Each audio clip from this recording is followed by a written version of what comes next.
I'm Carol Phillips. You're watching Bella Vista Community Television.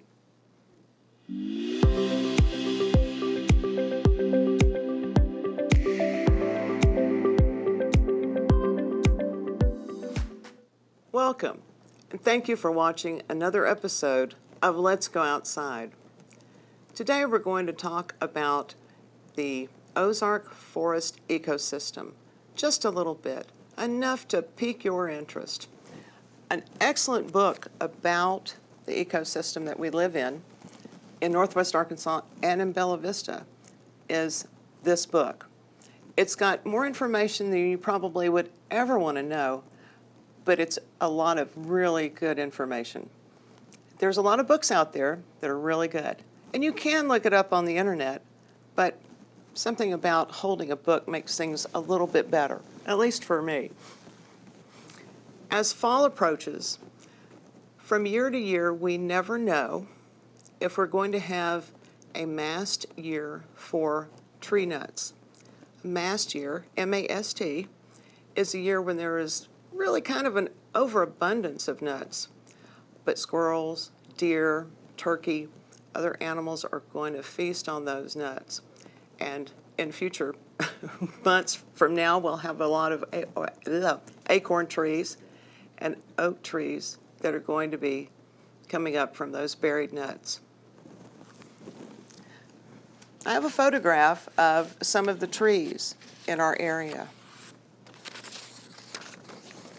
This photograph is the foundation of our forest system.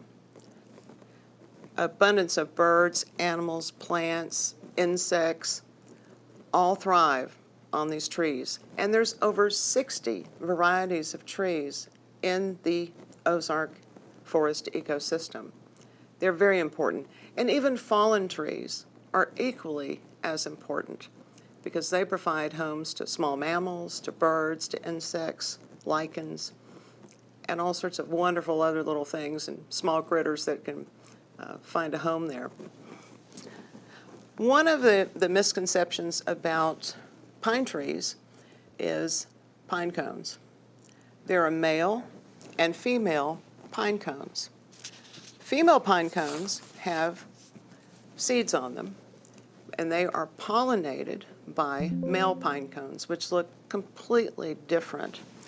They have a lot of pollen on them. They disperse the pollen to the seeds, and the seeds are kind of winged, so they can go a little differently in a different area from where they fall. They're not going to fall directly below the tree. The wind can carry those seeds and spread them out over some good distances. We also have a lot of deer who are going to enjoy those acorns as they fall. Deer have been important in our area for quite some time. You'll see a video on deer, or a slide right now on deer. And we have a lot of them in Bella Vista. Deer are very social animals. So generally speaking, when you see one, you'll see more than one, and that is true. So when you're driving around in Bella Vista on our roads, be very, very aware of one deer, probably maybe more deer. There also can be just dangerous situations of them running back and forth across the road. So do be careful and be aware that there could be more than one. We're also going to talk about some of the more unpleasant things that are in our forest area. Jiggers, ticks, mosquitoes, and poison ivy. As a preventative for jiggers and ticks and mosquitoes, there are some products that work really well to protect you and prevent you from getting bites from these unpleasant insects. DEET can be very, very hard on your skin, and I actually break out if I use DEET.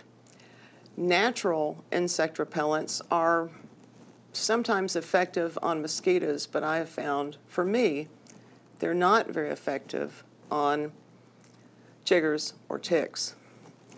These have different chemicals, but they're not very harsh. There's permethrin and pictarin, and either one of those work really well. This can be used to pre-treat your clothing, particularly for ticks. Very important to pre-treat. This is a spray, this is a pump, and these are what I used when I went to the Amazon River and canoed the Amazon. This is in the jungle. There are a lot of bugs there, things I don't even know what they were, and these were very, very effective.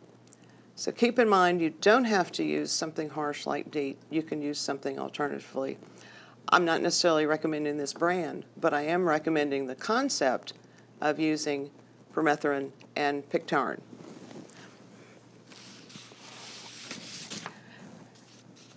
This is a picture of some pine straw, some pine needles. It's also a picture of some chiggers, because chiggers are going to be in pine straw and in pine needles. They live in decaying vegetation, and whether it's pine needles, leaves, dead leaves, grasses, weeds, and they're just very insidious. What I like to do to prevent is to use one of these sprays on everything from my shoes all the way up. Shoes with a weave like this, chiggers can get in here. They are minute. They are the larvae of a chigger, and they only bite whenever they're in the larva stage. But you want to spray everywhere on your shoes, particularly where the laces come in, any lacing holes. You want to spray those really, really well. Chiggers like to get into folds of skin, under your arms, between the back of your knees, under your socks, and they're most uncomfortable. One of the things that always disturbs me is when people get chiggers, they want to know how they get them out from under their skin. By the time you know you've been bitten by a chigger, it's too late. They've already been on you, and they've already left. Chiggers do not suck blood. They use an enzyme to actually eat your skin cells, and it can take quite a long time for chigger bites to go away. So prevention is really important because they are very uncomfortable. And where there's one, there's usually more than one as well. So use good products before you go outside and get some chigger bites. Ticks are just the worst thing ever because they carry terrible, terrible diseases. Lyme disease, alpha-gal, which would make me really upset because I'm a red meat eater. But prevention, again, is the key for this. Seed ticks are not a different type of tick, it's the size. A seed tick is just a very, very small tick. Again, in the larva stage, just like chiggers are very small. Seed ticks are also incredibly small, but they all carry disease. And my pet peeve about ticks is people want to just rip them off with a pair of tweezers. And there's even something out there called a tick removal tool. I don't even want to know what that is. The best thing to do is to put fingernail polish on the head of the tick. It is very securely attached to you, and you want to make sure by shutting off its air supply, it lets go of you. Because if you take it off with a pair of tweezers and you leave the head on, they carry a lot of bacteria. You could get very sick. So please, fingernail polish to remove ticks.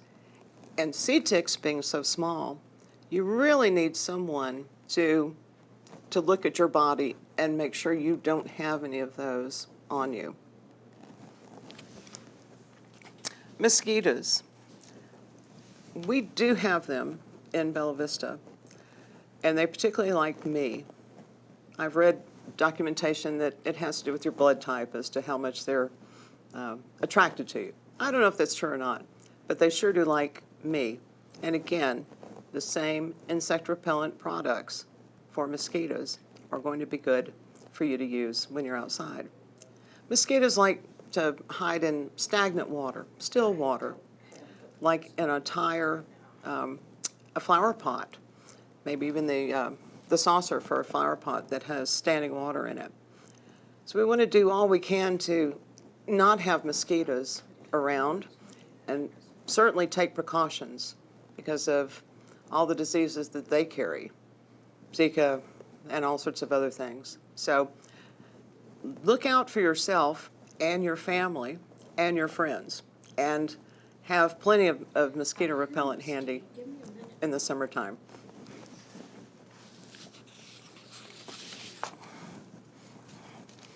Poison ivy, or poison oak, or poison sumac, all really bad. The important thing about exposure to poison ivy, if you think you have touched it, if you think you have it on you, or even if you think your dog or your cat has it on them, is to wash that off, the oil, even if you don't think you have oil on you. I use dish detergent because Euretia oil is the oil that poison ivy can transfer to you. You have an amount of time to wash that off, but you want to do it with cool water. Do not use hot water to remove poison ivy oil. It will just open up your pores and make that poison ivy go deeper and deeper into your skin, and it'll take you quite some time to recover from that. But if you do get jiggers, ticks, mosquito bites, poison ivy, of course, use an anti-itch cream or lotion, and that will help you recover from the misery of it all. We have in Bella Vista a lot of turtle species. There's aquatic turtles and there's semi-aquatic turtles. The photograph here is from a snapping turtle. This snapping turtle was photographed in Bella Vista on one of our golf courses. You see how its shell has some mud on it? They're very, very fond of burrowing in mud or lake sediment or pond sediment and reaching out with very, very strong jaws and grabbing prey, whether it's frogs or fish, large insects, even baby birds. They are very aggressive outside of the water. And I know we all like to help turtles cross the road. But if you come across a snapping turtle on the road, probably the best thing to do is get something and just try and push it along, because their neck has a great amount of extension. They can bite and it will hurt. They also have very, very sharp claws, and they could hurt you. So if you don't have on big, thick, heavy gloves like you might use for a raptor type of bird, just try and hurry it along. But always, if you want to move a turtle off the road, do it in a safe manner and don't endanger yourself or other people.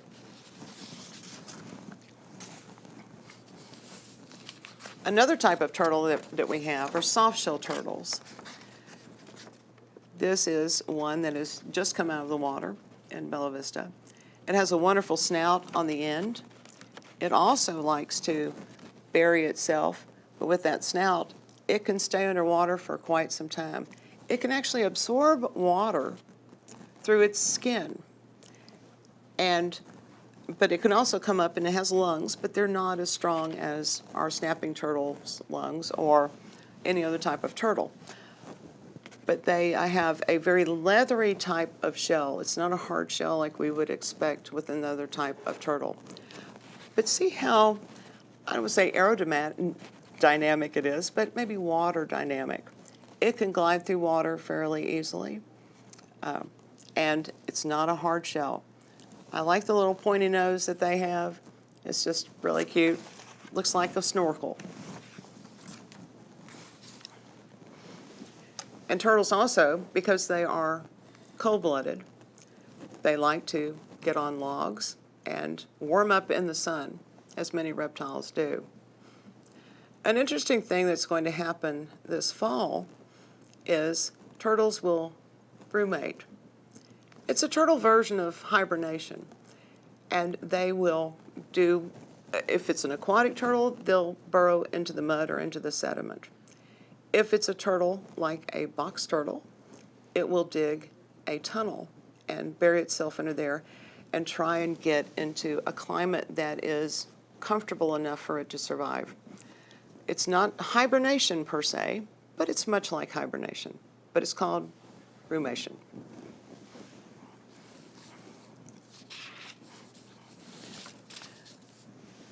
The photograph you're looking at now is of a three-toed box turtle. She has 3 toes in the back and 4 in the front. She is probably about, well, over 10 years old. It's hard to really determine the age of a turtle, but by looking at her shell, you can see that there are ridges, much like a tree, the rings of a tree, and those ridges can indicate a year of living. So we know that she's at least 10 years old, but we don't know much more. She also has some scarring on her shell from a non-leashed, unattended dachshund who was really after her and did some superficial damage to her shell. And a few days later, my husband and I discovered her in our pond, our water feature pond, soaking in the water. And because she is semi-aquatic, she mainly hangs out in woodland areas, but she does require water. And she enjoyed being in our little water pond. So I built a ramp for her. And she has kind of stayed around our house since that time. But she is not a pet. She can come and go as she pleases. She feels secure where she is. I don't know where she's going to brumate or hibernate, but she has her choice of a lot of different places. We're going to take a short break right now, and we'll be right back with a very special guest. Hello, I'm Dave Todd, president of Todd Films. We work alongside Bella Vista Community Television to produce some of the content you see aired here. Have you thought about reaching your customers through a television ad? We have several options for you to consider.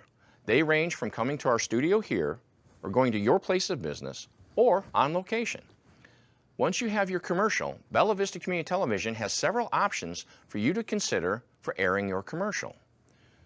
Do you have a live event that you would like to capture on video? We also offer live production packages that may be of interest. Please continue to tune in to Bella Vista Community Television. We hope you are enjoying this program. And now back to the show. Welcome back. We have a wonderful guest today, Lynn Sciumbato, and she is going to help us look at a few brief moments of a box turtle from turtle eye view, and then we're going to talk to Lynn about her wildlife rehabilitation efforts with her organization. So, as we said before, the box turtle is a female, and the reason they're called box turtles is because she can entirely enclose herself within her shell. So when the dachshund went after her and made a little damage to her, it didn't hurt her, really, because she was able to thrive and carry on because she was so enclosed. She might weigh about 1.5 pounds. I've never weighed her, so I don't know, but she doesn't get very big. If she were a male, she would have a lot of bright colors, and we can tell she's a female because she does not have very bright colors. Lynn, have you done many turtle rehabilitations? I have done a few back in the day when I did mammals and reptiles as well as birds, and box turtles are just so laid back in general. They are. And while box turtles are not endangered, they are vulnerable because of habitat loss. So we want to take care of our box turtles as much as we can. This box turtle likes to eat worms, apparently. They also eat grubs, some vegetation. And you can see her little nose. She's not an aquatic turtle. She's semi-aquatic. She has to have water. But her nose is just really cute. Turtles don't really have ears like we imagine them. They really have just like a little hole. They do have like an eardrum type of thing, but their skin and a skin flap over where their ear would be. They have very low frequency hearing, so they don't hear very well at all either. But Lynn, you rehabilitate and rescue all sorts of animals, and you're in Gravage. Basically, I have a Gravette address. I'm actually closer to Centerton, but yes. Okay. Yes, I have Morningstar Wildlife Rehabilitation Center. And I've been doing wildlife rehabilitation for almost 40 years now. Wow. About 10, 15 years ago, I quit doing mammals and reptiles, and I focus now just on birds. I do all kinds of birds, wild birds. Everything from bald eagles down to hummingbirds. Oh, wow. And so keeps me busy all year. I bet it does. Yes. So how do you come about, do people call you and say, oh, help, there's an injured bird in my yard, or? People call. People call their local vets. A lot of the vets have my phone number. The Arkansas Game and Fish Commission will, if you have an injured bird, will give you my number. So lots of different ways that they come to me. That's wonderful, wonderful. Many bald eagles. Do you have many of those? Well, bald eagles, I used to say bald eagles are real seasonal birds, but actually we have quite a few now, all year long. When I started doing this almost 40 years ago, we had no breeding eagles in Arkansas. Really? All the eagles that you would see were during the winter, and were migrated down here, Right. and then left in the spring.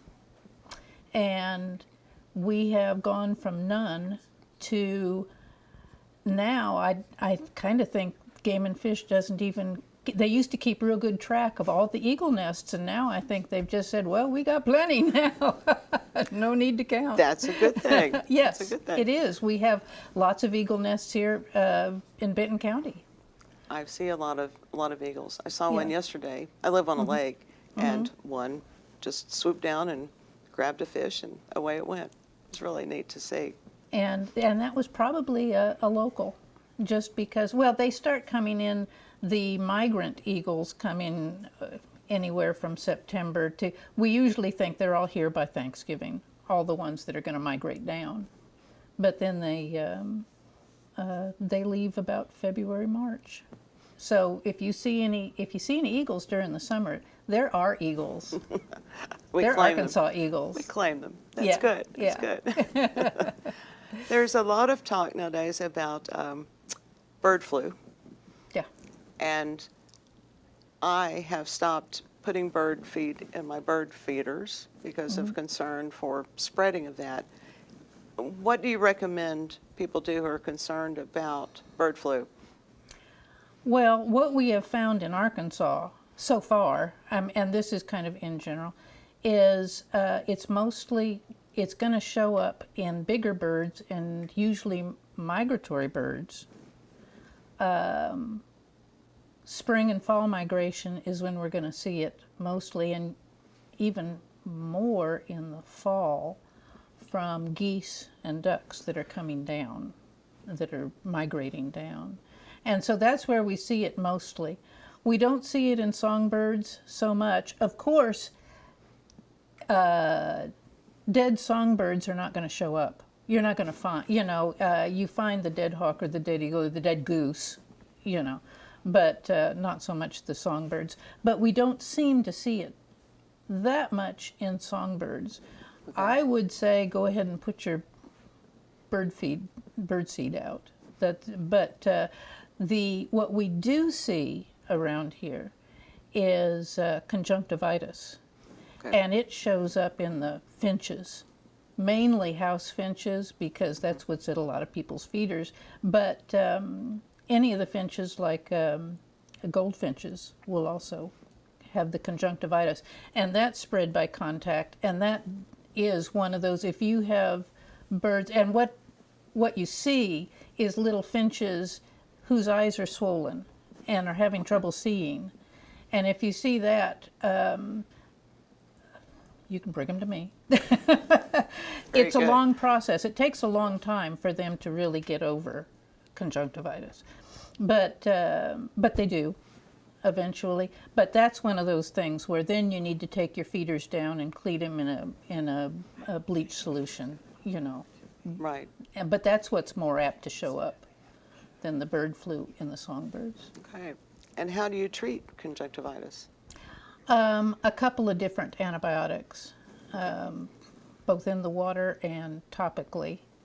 And it usually takes, just because you have to make sure it is out of their system altogether, it takes a good 6-8 weeks of treatment before we call them truly cured.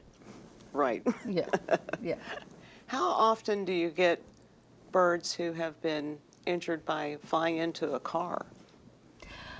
I do lots and lots of raptors, the birds of prey, hawks, owls, eagles, falcons, and 85% of the big birds are from car injuries. They get hit by cars a lot. You know, or do they hit the car? Well, sometimes they hit the. It's true. Sometimes they hit the car. I've had people bring me little screech owls, the little tiny ones, and they say, "I swear I did not hit this owl. It hit my rear fender panel." You know, they do, but a lot of times they get hit. But we just make when you think of it from a raptor's point of view, you've got 2 lanes or 4 lanes or 6 lanes of asphalt and mowed grass on either side. That whole area is perfect for hunting. And so they hunt alongside the road. And when you do that, you make yourself vulnerable to being hit. Something could happen. Yeah. Right. Mm-hmm. So if a bird can be released, you're going to release it. Right. But if it can't? If it can't, there are only a couple of options. I work under some strict regulations from the Federal Fish and Wildlife that I'm permitted through. Mammals and reptiles are permitted, rehab permitted, through the state. Right. Because they're in charge of all the mammals and reptiles. Almost all the birds fall under federal jurisdiction, and so I work under the Federal Fish and Wildlife and have a rehab permit for that.